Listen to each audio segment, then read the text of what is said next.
Good morning, everybody. I just made a video earlier today, which I'll pin up here, about why the Democrats lost the presidential election. But why do the Democrats think they lost the presidential election? For this, we're going to turn to MSNBC, and I'm going to be featuring clips from a channel that I watch from a gentleman named Devory Darkins. So we're going to have fun. I love this channel, and let's begin with the first clip. So as you may know, Donald Trump is the 47th president. That was called last night in short order. He finished off Kamala Harris. And as a result, MSNBC, they are losing their mind as expected. Let's talk about, you talked about gender and race. Let's talk about race. Donald Trump fared very well with Hispanic voters, especially Hispanic men. The numbers are coming in still a little early, but I think he did better with black men than was expected in the past. What do you think pushed that, especially with the Hispanic voters going for Donald Trump as much as they did? Because that made a big difference. I think that a lot of it was he was able to sell a lot of Hispanic voters that immigration was a threat to them, that some of the people coming across the border was a threat to them. I think that we've got to be honest, among Hispanic men and black men, there's a lot of misogyny.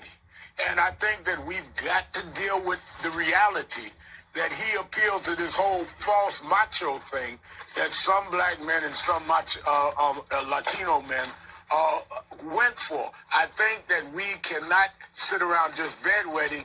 We've got to deal with the reality, and we've got to deal with the situation as it is. Okay, I got that, Al Sharpton, no bedwetting. Now, the reason I like playing these MSNBC clips is because I watched MSNBC for years. I was a huge fan of Morning Joe. I watched it every morning for years. I remember when Joe and Mika were married to their original partners, and they got divorced, and they married each other. I was there for all of it. I loved all their guests. So now let's hear what Joe Scarborough has to say about why the Democrats lost. But remember, no bedwetting. The conversation just continues down this road with him. Watch this. And I just say, Rev, really quickly, too. Democrats need to be mature, and they need to be honest. And they need to say, yes, there's misogyny. But it's not just misogyny from white men. Mm-hmm. It's misogyny from Hispanic men. Right. It's misogyny from black men, things we've all been talking about, who do not want a woman leading them. It might be race issues with Hispanics.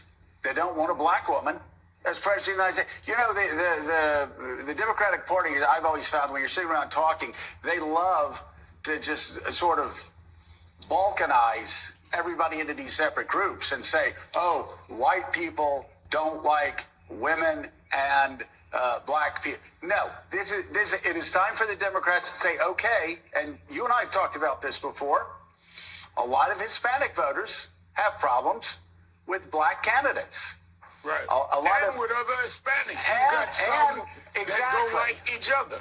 And some of the most misogynist things I've heard going on this Get Out the Vote tour came from black men. I mean, misogynist things. So you're absolutely right. It's not simplistic. A lot of Hispanic voters have problems with black candidates. I mean, where do they get that from? Maybe the candidate themselves just isn't a good candidate. Could that be possible? Can we make room that maybe Kamala Harris was never a strong candidate? Blaming the black and Hispanic men. Okay, got it. It's their fault. Now we're going to go on and listen to another clip. And now Mika is going to tell us why she thinks the Democrats lost. Come on, Mika, bring it on, girl. I'm here for it. Just got a text from a member of Congress saying, you know, something else we need to look at is how people are turning to social media, podcasts, and other non-traditional sources for their news, and also news stations that aren't news. And I canvassed in all of the battlegrounds. I was shocked by the amount of misinformation voters were truly repeating back to me. Truly shocked. I do believe this is what caused the collapse of the Democrats nationwide. You cannot win when people believe lies. But I think that's fair too. Point noted. Social media, independent journalists, it's all misinformation. We should be listening to MSNBC to figure out the truth. It's all our fault for listening to misinformation. If you could just control the media and silence us all, we wouldn't get all this misinformation. We would vote the correct way, the way that you want us to.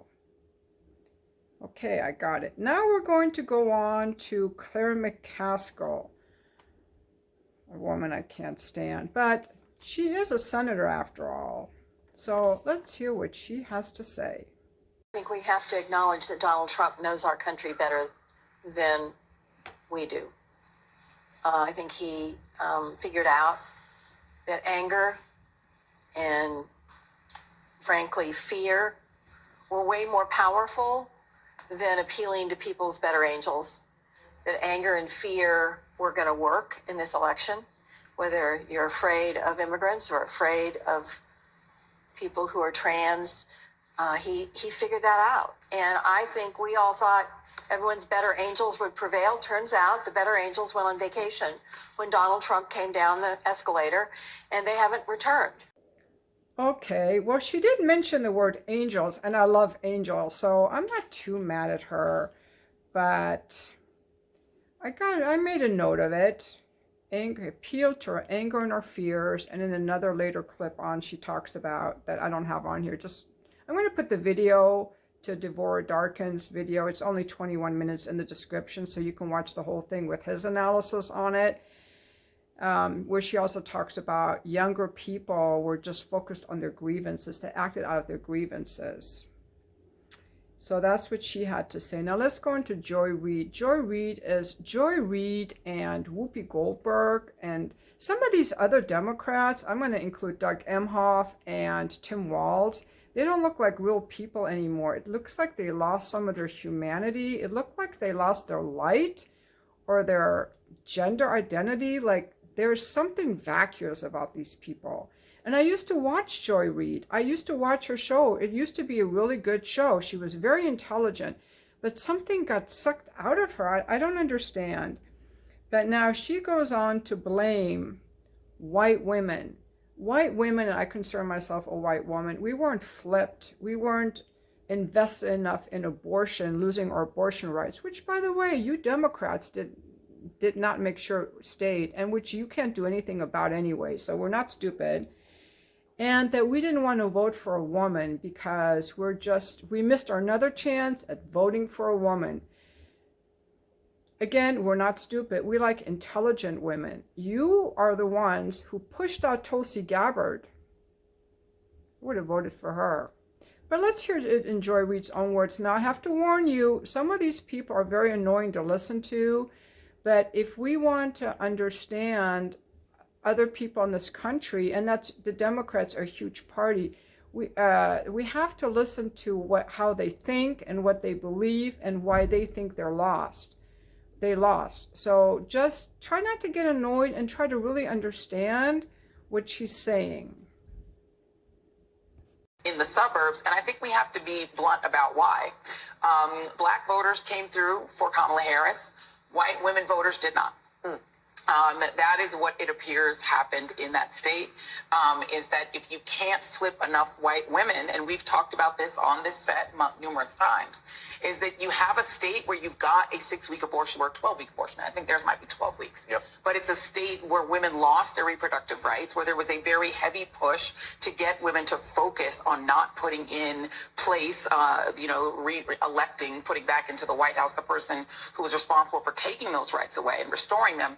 But that message obviously was not enough to get enough white women to vote for Vice President Harris, a fellow woman. This will be the second opportunity that white women in this country have to change the way that they interact with the patriarchy.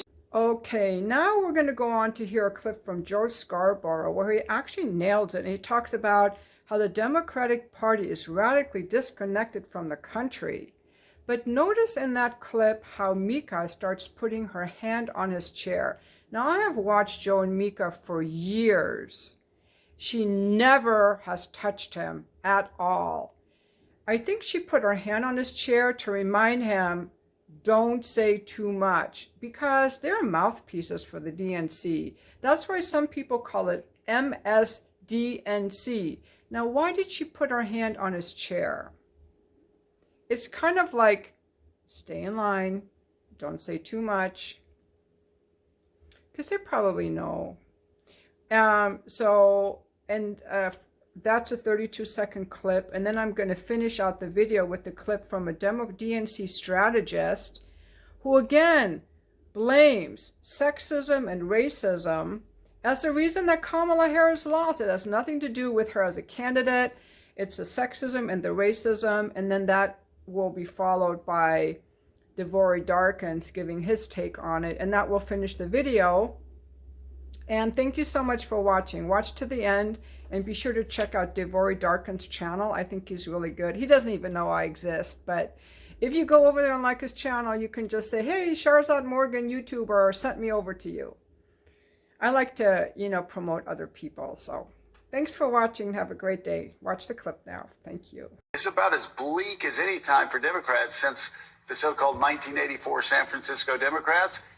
It's time for the Democrats to take a good, long, hard look at how this happened. And if they just say Trump bad, Democrats virtuous, they're going to keep losing. Because this, again, is so widespread. This is not about just Donald Trump. This is about the Democratic Party and being radically disconnected from the rest of the country. Look at the map. There are levels of sexism and racism that clearly a lot of people in this country are willing to tolerate, which is also something that, we may have woken up in the same country in a sense, but that becomes much more clear this morning. I would also say that there were conversations for over a week, 2 weeks, 3 weeks about how Black men weren't doing their part.